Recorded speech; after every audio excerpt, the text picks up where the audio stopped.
As we can't meet in person,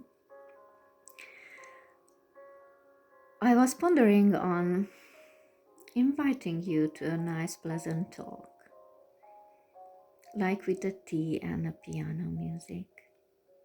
Which piano music we can share through the video, but you will have your own tea.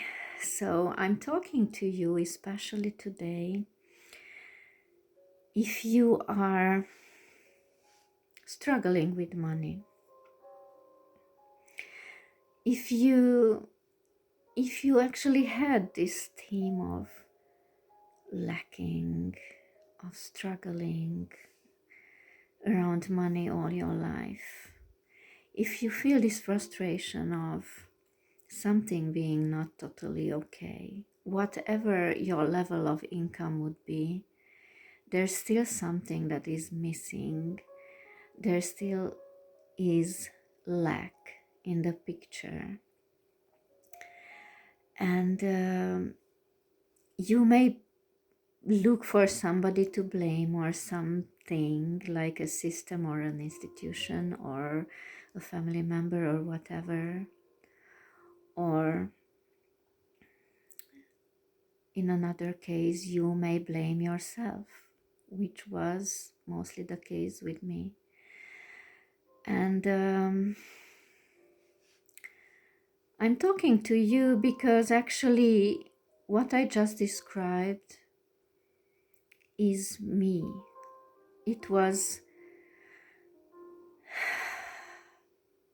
a version of me all along my life, actually struggling with money. And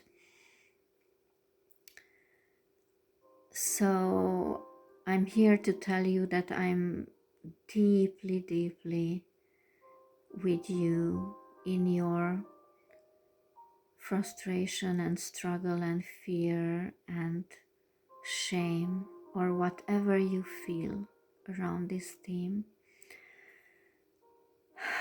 I know if I look back,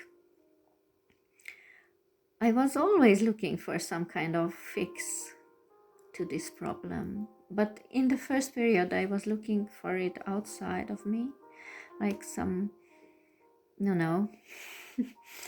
method of doing money, or then I even learned to trade on the stock market, but I never really did it well. So there was always some missing piece there. And then at one point I got to the realization that it's no use to try to fix the outside circumstances and to become, I don't know, to have so much money. But what is the decisive thing is that my inside is projected outside in my reality. So if I want to change something, then I have to change inside. So my long and more deep inside discovery started, and it still lasts for to this day. But what I had to experience, this was my long and strugglesome way to do it, was that I became more and more frustrated even with this inside discovery, because I kept not discovering what was the reason. There was an idea in me that there's something wrong with me, right? So this is a very common theme in the so-called spiritual community around money, that money is evil, and that I don't know why I'm not good at it.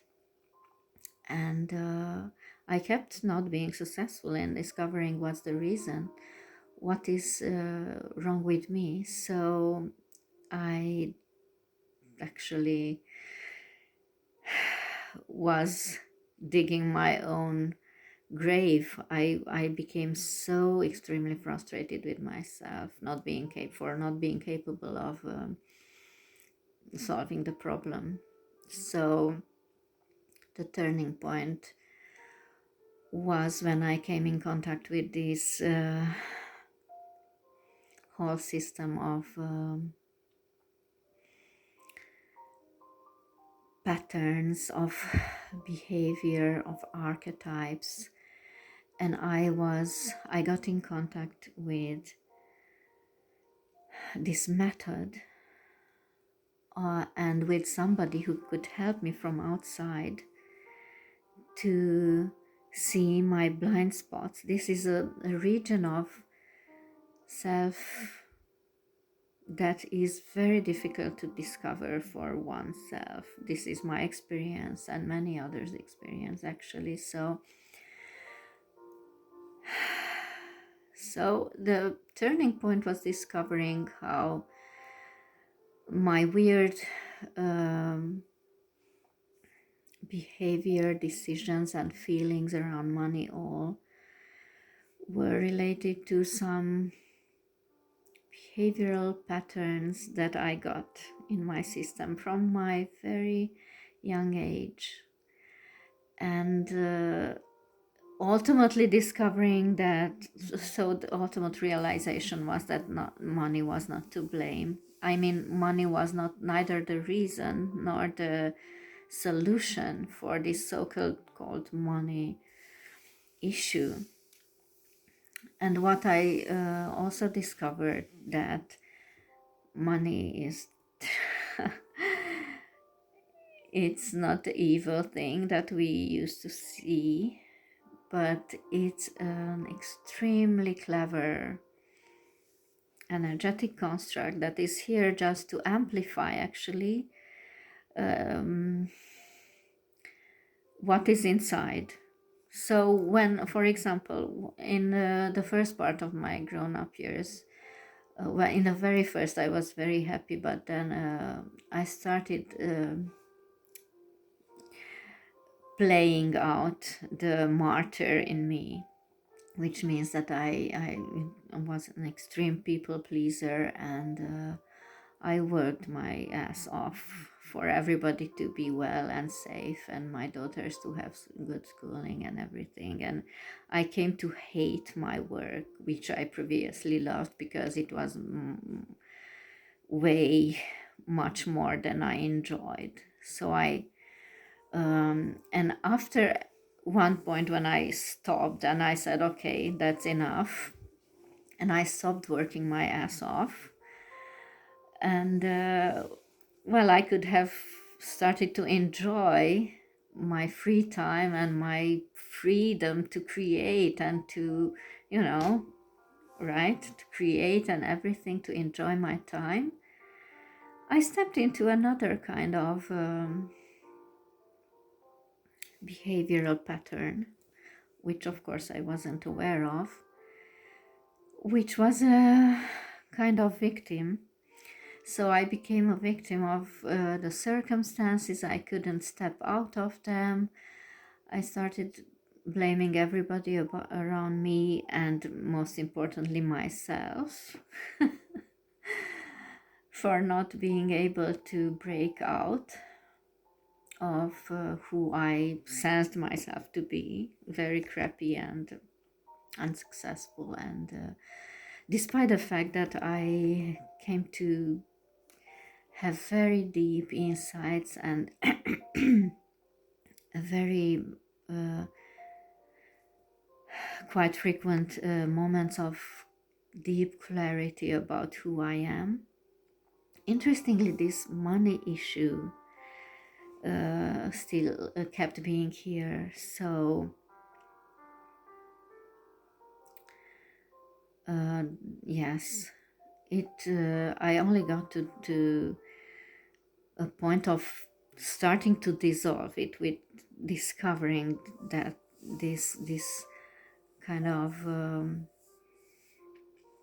behaviors that I wasn't aware of, and that were directing and controlling my life, unconsciously. So this is actually what is this money therapy about, which is what I learned in the Money Coaching Institute, combined with all my deep insights and realization experiments about my beliefs and my clients' beliefs, and how these control and determine our reality, and how this all uh, fits in the image of money, and what it wants this energetic construct called money causes us to live such an extreme level of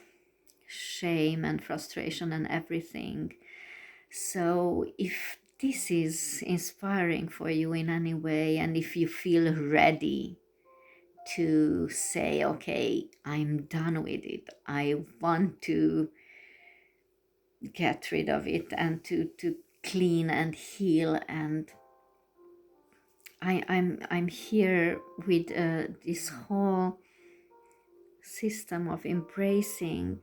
I'm here to hold you, for you, a space of, self-acceptance and love, in which everything can dissolve, uh, and I can help you with reflecting back to you your blind spots and your patterns and whatever you could not see without the support. So if any of this was inspiring for you, then please reach out, and don't take the long and strugglesome path as I did. Bye.